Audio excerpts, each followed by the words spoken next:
2023년이 저물어 가고 있습니다. 이제 2주 후면 새해를 맞이하게 될 텐데요. 2024년 새해를 맞이하는 사람들의 표정이 그리 밝아 보이지는 않습니다. 뭐 여러 가지 이유가 있을 수 있겠지만 아마도 가장 큰 이유는 장기화되고 있는 이 경기 침체일 것이라 이렇게 생각이 듭니다. 많은 사람들이 일자리를 잃고 있고요. 또 물가는 계속해서 치솟고 있고, 그래서 사람들의 염려와 걱정 지수도 함께 올라가고 있습니다. 아담과 하와의 범죄로 말미암아 죄가 세상에 들어오면서부터, 다시 말해서 사람이 죄인이 되면서부터 사람은 끊임없이 염려하고 두려워하는 존재가 됐습니다. 예수님은 우리가 끊임없이 염려하고 두려워하는 존재임을 누구보다 잘 아세요. 그래서 예수님이 사복음서 말씀을 보면 이 땅에 오셔서 가장 많이 하신 말씀이 바로 염려하지 말아라, 두려워하지 말아라 라는 말씀이셨습니다. 오늘 본문에도 보니까 예수님이 무엇을 먹을까, 무엇을 마실까, 무엇을 입을까 염려하지 말라 이렇게 두 번이나 반복해서 말씀하고 계십니다. 그러면서 그런 염려들을 우리들이 물리칠 수 있는 세 가지 믿음을 우리들에게 말씀해 주셨는데요. 차례대로 살펴보겠습니다. 그 첫 번째 믿음, 염려를 물리칠 수 있는 첫 번째 믿음이 바로 하물며의 믿음입니다. 한번 따라서 해보실래요? 하물며의 믿음. 예, 그것을 우리에게 말씀해 주셨어요. 자, 한번 찾아봅시다. 30절 말씀을 보겠습니다. 자, 오늘 본문 말씀 30절 말씀. 예수님이 하신 말씀인데요. 우리 30절 같이 읽겠습니다. 시작. 오늘 있다가 내일 아궁이에 던져지는 들풀도 하나님이 이렇게 입히시거든 하물며 너희일까 보냐 믿음이 작은 자들아. 아멘. 자, 지금 예수님이 하신 말씀 중에서 바로 이 대목, 하물며 너희일까 보냐. 이게 여러분 참 의미심장한 말씀입니다. 자, 예수님께서는 이 하물며의 믿음을 설명하시기 위해서 오늘 본문에 보면 크게 세 가지 동식물들을 동원해서 설명하셨는데요. 가장 먼저 26절을 보면 공중에 나는 새를 동원하셨습니다. 저 공중에 나는 새를 한번 보라는 거예요. 생각해 보라는 것입니다. 그 새들을 하나님께서 다 먹이시고 기르시는데 하물며 그 새들보다 훨씬 귀한 너희를 하나님께서 방치하시겠느냐? 너희를 먹이시지 않고 기르시지 아니하겠느냐? 이렇게 말씀하셨습니다. 여러분, 지구상에 공중에 날아다니는 새가 몇 마리나 될까요? 아세요? 지금 지구상에 생존해 있는 날아다니는 새가 몇 마리인지 정확하게 아는 사람은 없겠죠. 그런데도 불구하고 제가 인터넷을 뒤져봤습니다. 도대체 지구상에 지금 이렇게 날아다니는 새가 도대체 몇 마리 정도나 될까? 뭐 정확하지는 않겠지만 그랬더니 인터넷 검색했더니 나오긴 나오더라고요. 어떤 데를 보니까 다 달라요. 그런데 어떤 데를 보니까 4천억 마리 정도 될 것이다. 또 어디를 보니까 1천억 마리 이상 될 것이다. 그래서 제가 그 자료들을 보면서 내린 결론은 아무튼 1천억 마리, 최소 1천억 마리 이상은 될 것이다. 이렇게 그것들을 보면서 제가 결론을 내렸습니다. 자, 여러분, 1천억 마리는 어마어마한 수입니다. 1천억 마리가 넘는 새들이 지금도 공중을 날아다니고 있어요. 그 많은 새들이 여러분 오늘도 어떻게 먹고 어떻게 마실까요?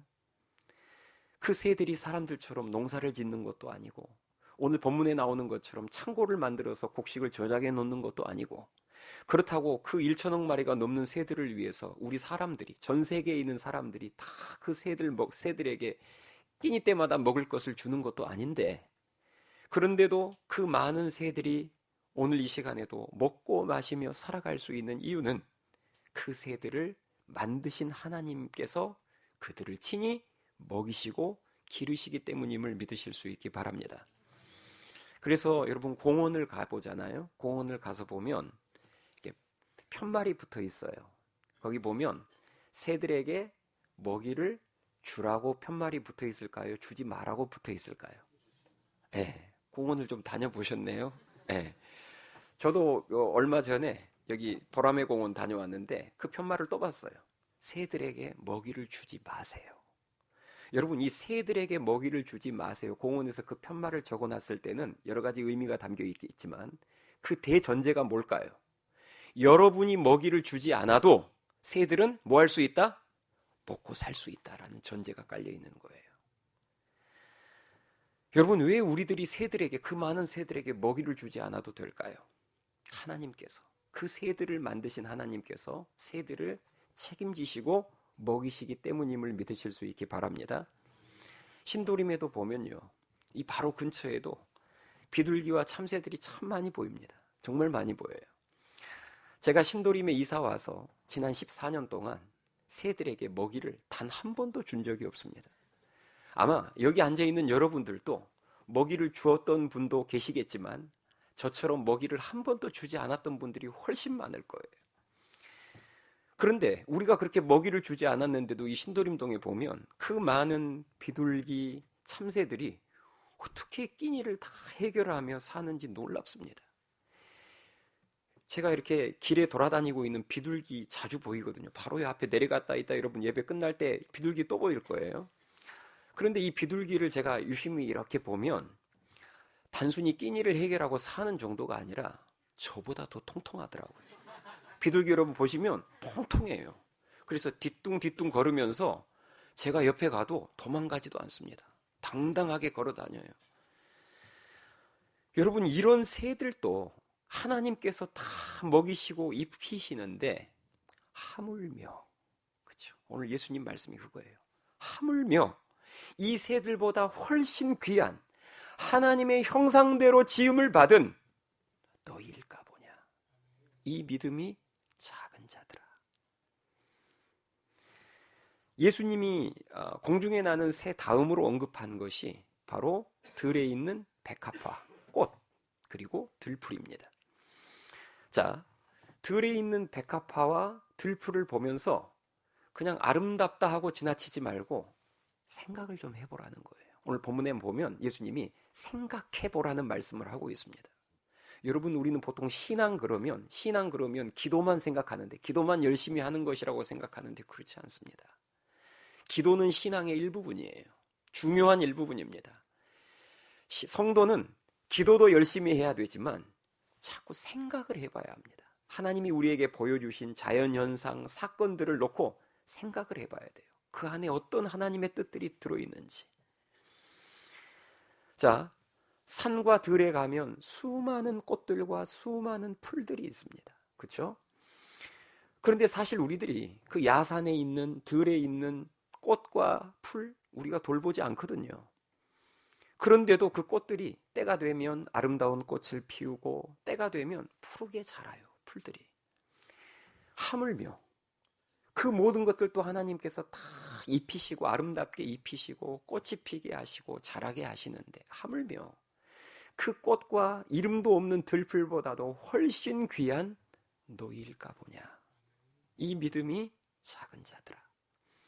바로 이것이 예수님이 말씀하신 하물며의 믿음입니다.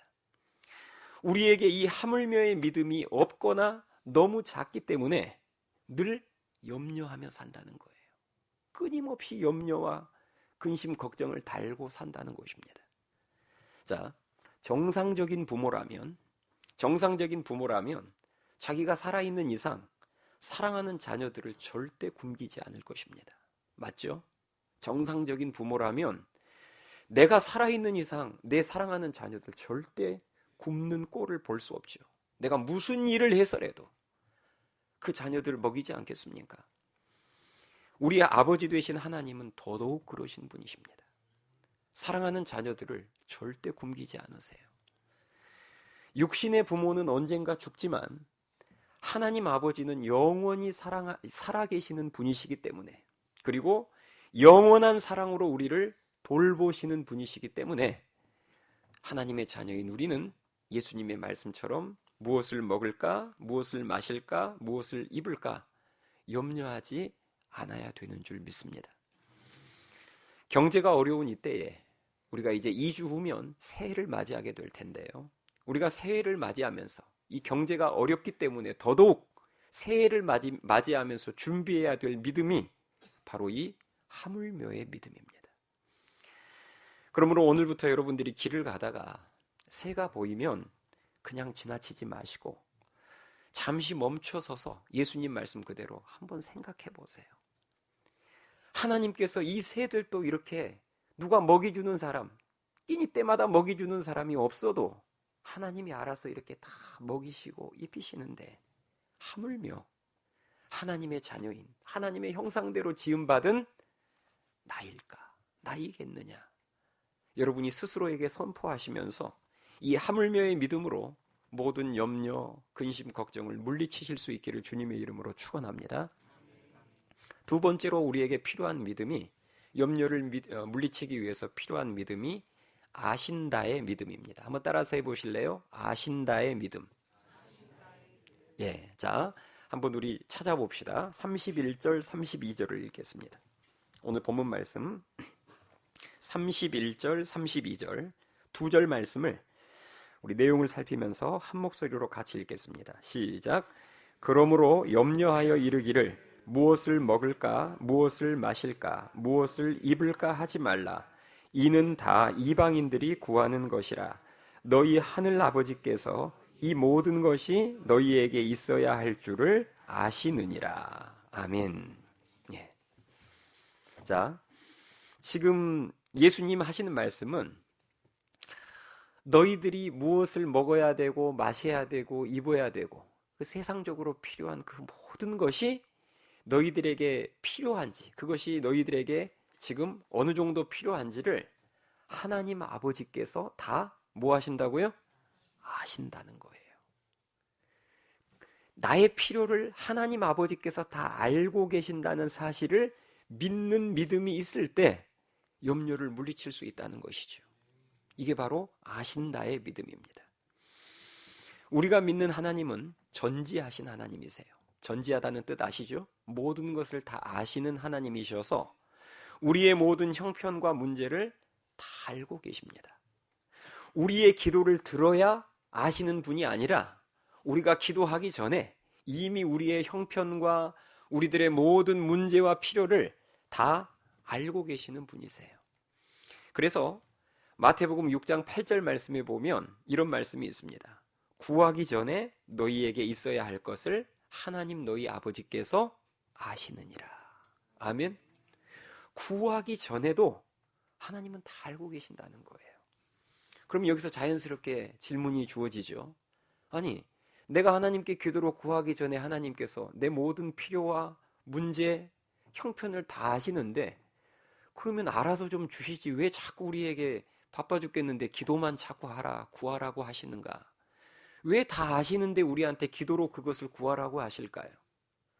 우리가 우리의 형편을 아뢰지 않고 우리의 필요와 문제를 하나님 앞에 구하지도 않았는데 하나님께서 알아서 그 필요를 다 채워주시고 문제를 다 해결해 주시면 어떤 부작용이 생길까요? 우리는 그것이 하나님이 주신 것인 줄, 하나님이 해결해 주신 것인 줄을 모르고 그것을 우연으로 여기거나 아니면 내가 잘나서 내가 능력이 있어서 해결되었을 것이라고 착각하기 때문입니다. 그래서 하나님께서는 우리의 형편과 필요를 다 알고 계시지만 그럼에도 불구하고 그것을 기도로 구하라고 말씀하고 계세요. 기도로 구했는데 해결이 되고 응답이 오면 우리는 그게 하나님이 하신 일인 줄을 확실히 알거든요. 그래서 그 영광을 가로채지 않고 하나님께 영광을 올려드리고 감사하게 되는 것입니다. 아무튼 중요한 것은 나를 사랑하시는 아버지가, 그것도 전능하신 아버지가 나의 모든 형편과 상황을 다 알고 계신다는 사실이에요.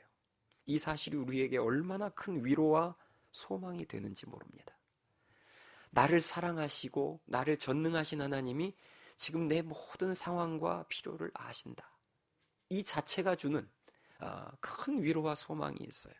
자, 여러분은 지금까지 살아오면서 혹시 아무도 없는 곳에서 홀로 어려움에 처해 본 적이 있으십니까?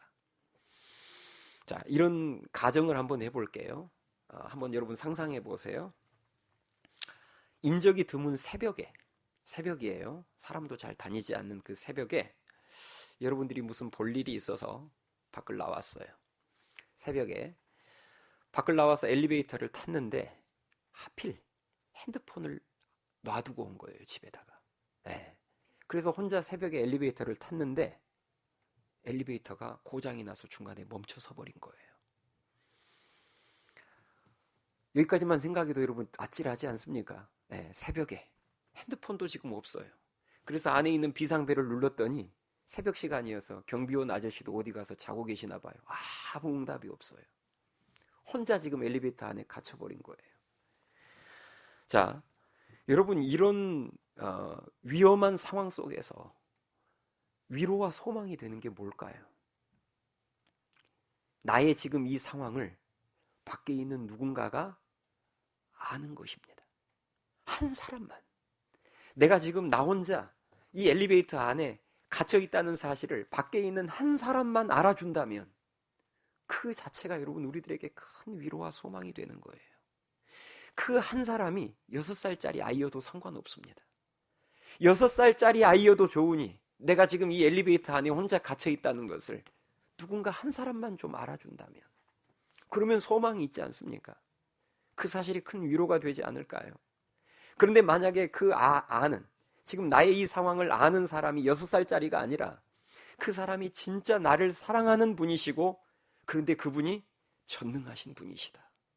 이건 여러분 엄청난 위로와 소망이 되는 것입니다. 이 엄청난 위로와 소망을 저와 여러분이 이미 누리고 있는 줄 믿습니다. 제 중학교 동기 중에서요.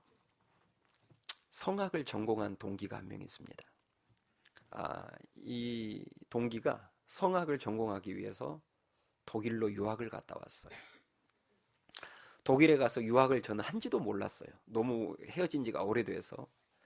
그런데 독일에 가서 유학을 마치고 다시 국내로 이제 돌아왔는데 저하고 우연히 딱 만난 거예요. 제 입장에서는 우연이지만 그것도 하나님의 섭리였겠죠. 그래서 이제 정말 오래간만에 그 중학교 동기를 만나서 같이 식사를 했습니다. 식사를 하면서 서로 어떻게 살았는지를 묻다가 안 거예요. 독일 유학 갔다 왔구나.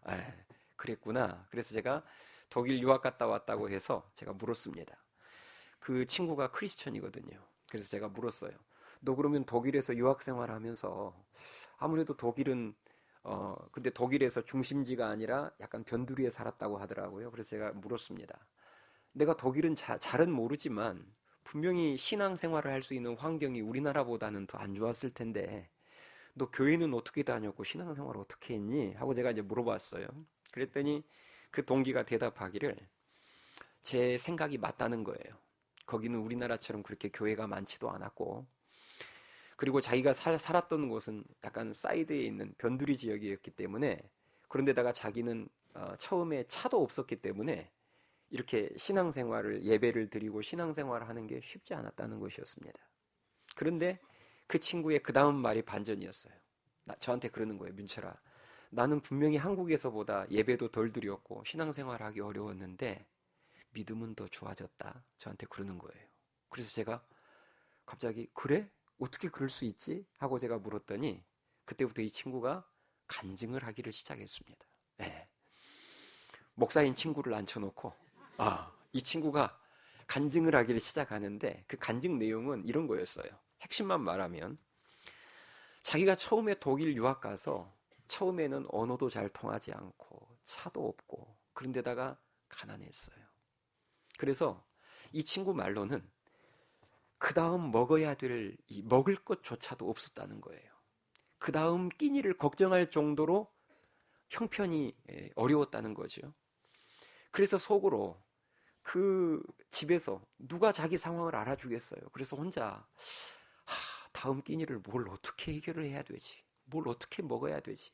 근데 한국에 있는 집에다 연락하면 부모님이 걱정하시니까 도와줄 형편도 안 되는데 그러니까 말도 못하고 혼자 그렇게 하고 있는데 참 놀라운 게요. 꼭 그렇게 끼니가 떨어질 때가 되면 아는 지인이 찾아오는 거예요. 그래서 문을 열어주면 절대 빈손으로 안 오고 식료품을 바리바리 싸들고 오더랍니다. 근데 이런 일이 한 번만 있어도 놀라운데 이게 반복이 되는 거예요. 어떤 때는 와서 자기가 없으면 자기 집 문 앞에다가 먹을 것을 이렇게 놔두고 메모지 하나 붙여놓고 가기도 하고. 그래서 이 친구가 나중에 이게 너무 신기해서 그 식료품을 싸들고 온 지인을 자꾸 물어봤대요.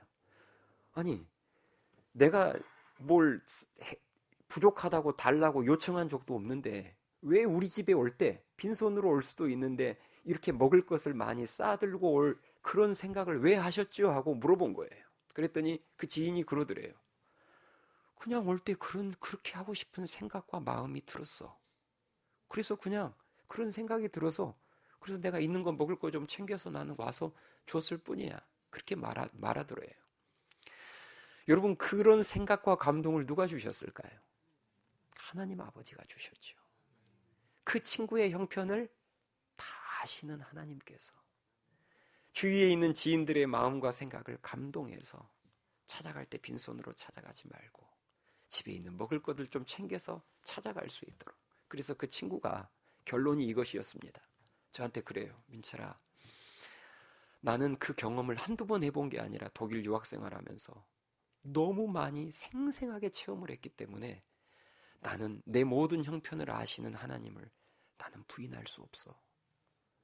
그래서 나는 분명히 독일이 신앙생활하기에 한국보다 환경은 안 좋았지만 나 더 큰 믿음 가지고 왔다. 저한테 그러는 거예요. 사랑하는 여러분,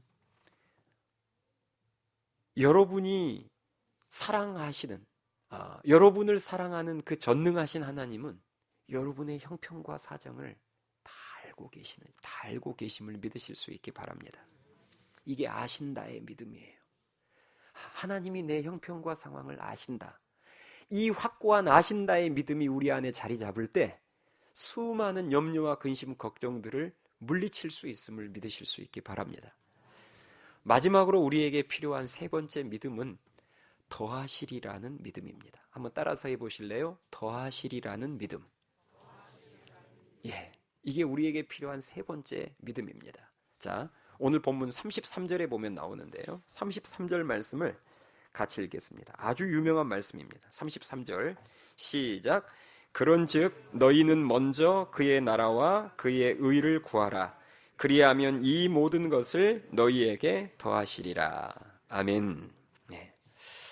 자, 지금 예수님이 하시는 말씀이 너희는 지금 예수님께서는 예수님의 제자들을 향해서 말씀하시는 거예요. 너희는 먼저 세상의 것을 구하지 말고 먹을 것, 마실 것, 입을 것을 먼저 구하지 말고 먼저 뭘 구하라고요? 하나님의 나라와 하나님의 의를 먼저 구해라. 이건 우선순위를 말하는 거예요.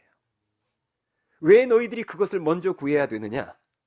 너희 아버지가 세상적으로 너희에게 필요한 것이 무엇인지를 뭐하고 계시니까? 알고 계시니까.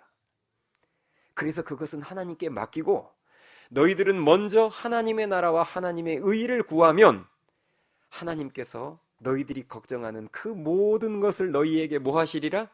더하시리라. 이게 바로 세 번째 믿음, 더하시리라는 믿음입니다. 내가 삶의 우선순위를 하나님께 두면 하나님께서는 내 세상적으로 필요한 모든 것들을 하나님께서는 더해 주신다는 이 믿음이 우리 안에 굳건히 자리 잡고 있을 때 무엇을 먹을까, 무엇을 마실까, 무엇을 입을까 염려하지 않게 된다는 거예요. 그러면서 자연스럽게 우리의 삶의 우선순위가 하나님 보시기에 바르게 정해진다는 것입니다. 할렐루야. 여러분, 우리가 살면서 신앙생활하면서 굉장히 자주 하는 대표적인 실수가 무엇인지 아십니까? 내가 하나님이 되려고 한다는 거예요. 이게 우리가 하는 대표적인 실수 중에 하나입니다. 내가 하나님이 되려고 한다는 거예요. 이 말의 의미를 좀 풀어서 설명해 드릴게요. 사실 나를 먹이시고 돌보시는 분도 누구예요? 하나님이세요. 나를 돌보시고 먹이시는 분도 하나님이시고 내 사랑하는 가족들을 먹이시고 돌보시는 분도 누구세요? 하나님이세요. 그런데 우리는 그 모든 일들을 내 힘만으로 내가 하는 줄 착각하고 있습니다. 내가 나를 먹여 살리고 내가 열심히 일해서 내가 노력을 해야 내 가족들을 다 먹여 살릴 수 있다라고만 생각을 하는 거예요. 그렇게 생각을 하다 보니까 내가 아니면, 내가 없으면 내 가족들은 죽거나 망할 줄 아는 것입니다. 이 착각이 우리 모두에게 다 있어요. 나 때문에 지금 나도 살아가고 내 가족도 살아가는데, 내가 쓰러져 버리고 내가 없어져 버리면 내 가족들도 망하고 죽는 줄 알아요. 여러분, 착각입니다. 여러분들은 좀 서운하게 이 말이 들리실지 모르겠지만, 여러분이 오늘 당장 죽어도 여러분의 배우자, 여러분의 자녀들 굶지 않습니다. 죽지 않습니다. 망하지 않아요. 왜냐? 그들도 하나님의 귀한 자녀들이기 때문입니다. 여러분이 그 가족들을 사랑하시는 것보다 하나님이 그 자녀들을 더 많이 사랑하세요. 여러분이 직접 그 가족들을 돌보는 것보다 하나님의 돌보심이 훨씬 완전하기 때문입니다. 자, 제가 예를 한번 들어볼게요. 성경에 나오는 인물들 중에서 요셉을 한번 생각해 보세요. 요셉의 아버지가 누구죠? 예, 야곱이에요. 이분은 빨라요. 아까 1분은 잠에서 덜 깼는지 제가 아주 쉬운 질문을 했는데, 요셉의 아버지가 누구죠? 했더니 멍하고 계시더라고요. 예. 일부 시간에 나오면 좀 그래요. 주일에. 자, 요셉의 아버지가 야곱이에요. 야곱에게 아들들이 많았어요. 그런데 그 아들들 중에서 유독 사랑하며 편애했던 아들이 누구죠? 요셉이었습니다. 그래서 성경을 보니까 요셉의 형들에게는 다 무채색 옷을 입혀서 키웠는데, 요셉만 유독 화려한 채색 옷을 입혀서 키웠고요. 그리고 형들은 다 일터에 내보내서 일시킬 때 요셉은 일터에 내보내지 않았습니다. 아버지가 자기 품 안에 두었어요. 정말 특별한 대우를 하면서 특별하게 키웠던 아들이, 금이야 오기야 키웠던 아들이 요셉이었습니다. 오늘날로 말하자면 요셉만 명품 옷을 입혀서 키웠고, 요셉만 유기농 식품만 사다가 먹였고, 요셉만 제일 비싼 유치원으로 보냈고, 요셉만 학원을 보낼 때에도 저 강남 목동에 있는 아주 비싼 유명한 강사가 있는 학원으로 요셉만 보낸 거예요. 아마 야곱은 요셉을 그렇게 특별하게 보살피고 키우면서 그런 자신의 특별한 돌봄 없이는 요셉이 절대 명품 인생이 될 수 없을 것이라 생각했을 것입니다. 맞죠? 그게 부모의 생각이에요. 나의 이런 특별한 돌봄 없이는 너는 성공할 수 없어. 너는 명품 인생 될 수 없어. 그렇게 생각했겠죠. 그런데 하나님께서는 그 어린 요셉을 야곱의 품에서 빼앗아 버립니다. 야곱의 품에서 하나님께서 요셉을 빼앗아서 애굽에다 던져버리셨어요. 요셉의 삶 속에서 아버지 야곱을 완전히 지워버렸습니다. 그리고 그때부터 하나님이 직접 그 요셉을 돌보시고 키우셨어요. 그 결과를 우리들은 알고 있죠. 요셉은 10대 후반부터 부모님 없이 외국에서 홀로 살았습니다. 그런데 굶어 죽지 않았어요. 아버지 야곱을 떠났지만 굶어 죽지 않았어요. 왜요? 하나님이 돌보셨으니까요. 야곱의 품에 있을 때보다 훨씬 더 강하고 훌륭하게 성장했습니다. 왜죠? 하나님 아버지가 직접 훈련시키셨으니까요. 세월이 한참 지나서 야곱이 죽은 줄로만 알았던, 그 야곱의 입장에서는 아들 요셉이 죽은 줄로 알았잖아요. 그렇죠? 그러니까 세월이 한참 지나서 죽은 줄로만 알았던 아들 요셉이 애굽에 살아있다는 소식을 야곱이 들었을 때, 그런데 그냥 살아있어도 놀라운데 애굽 총리가 되어 있다는 소식을 아버지 야곱이 들었을 때 야곱은 비로소 깊이 깨달았을 것입니다. 요셉을 먹이시고 키우신 분은 내가 아니라 누구다? 하나님 아버지라는 사실을.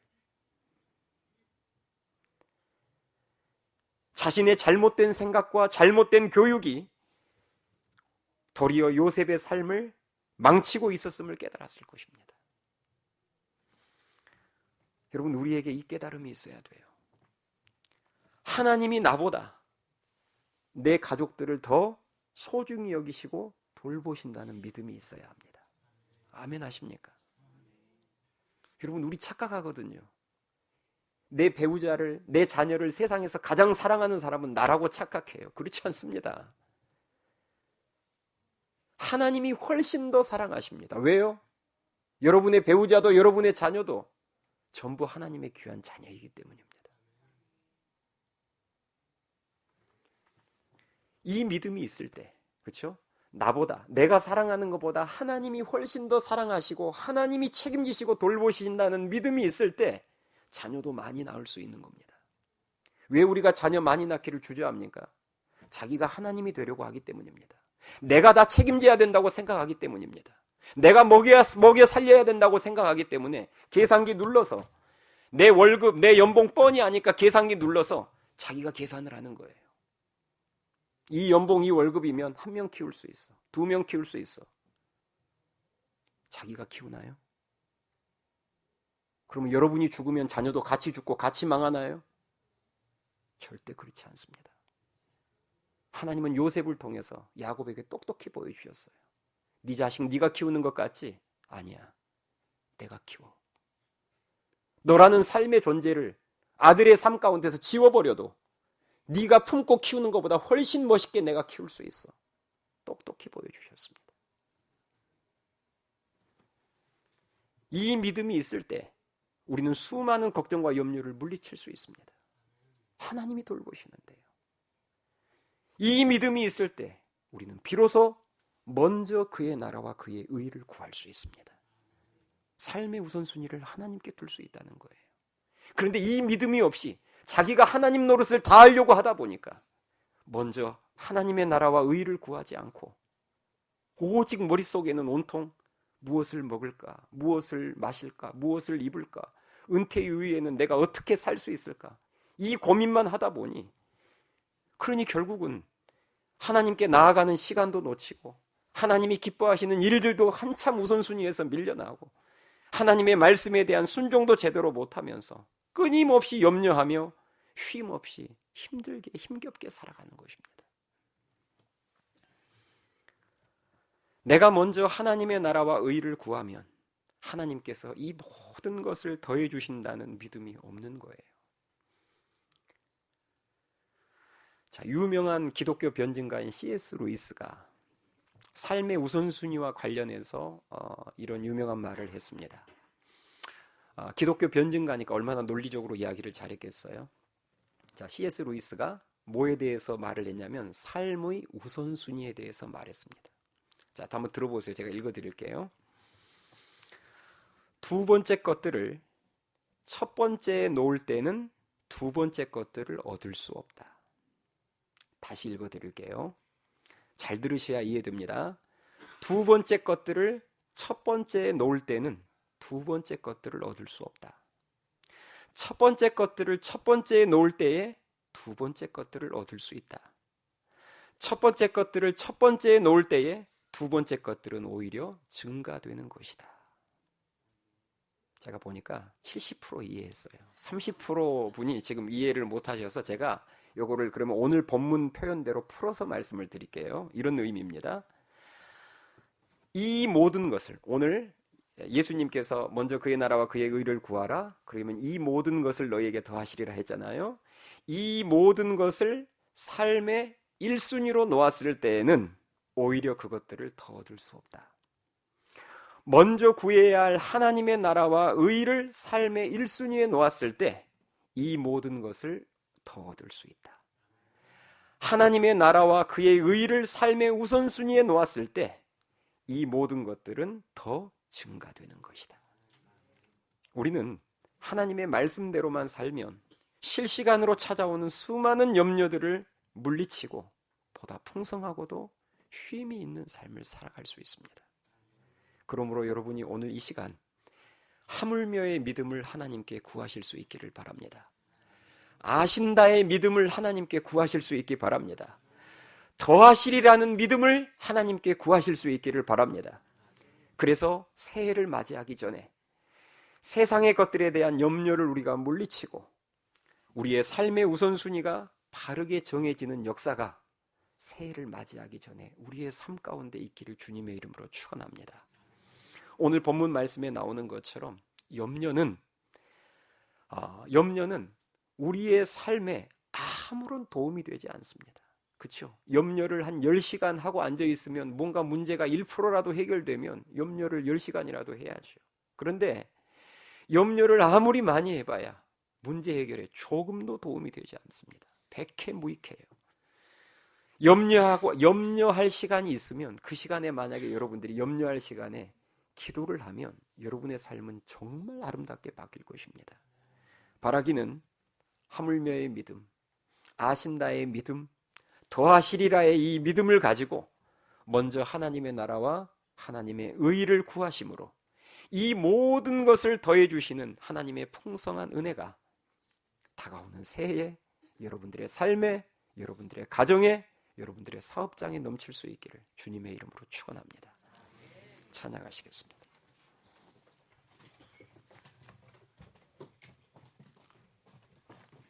우리 오늘 주신 말씀을 생각하면서 다 같이 찬양합시다. 오늘 피었다지는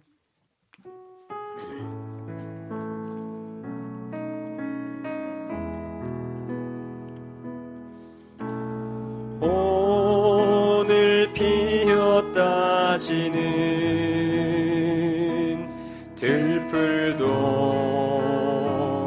입히는 하나님, 진흙 같은 이 몸을 정금 같게 하시네. 푸른 하늘을 나는 하늘을 나는 새들도 먹이는 하나님, 하물며 으리랴. 염려 필요 없네. 우리 마음속 깊은 그곳에 영혼을 내리신 주, 죽음 이기신 영원한 생명을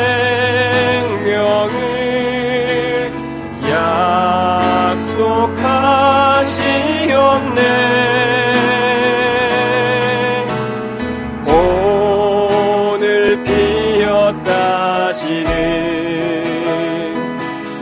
들풀도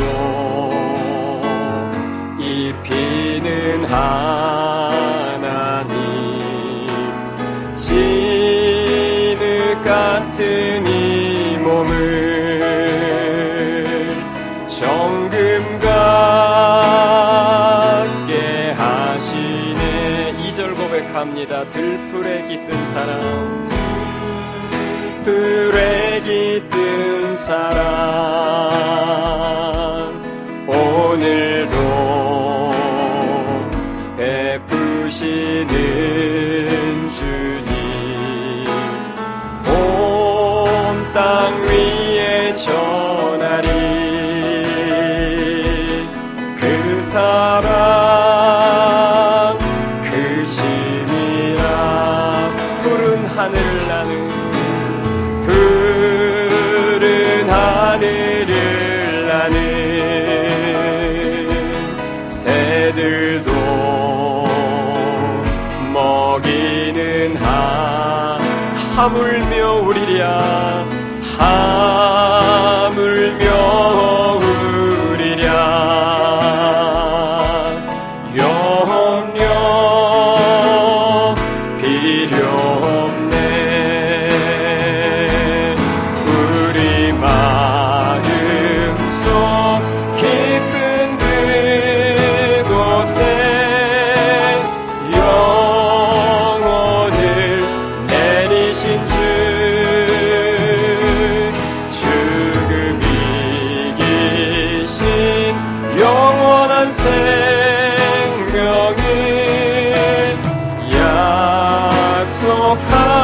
약속하시옵네.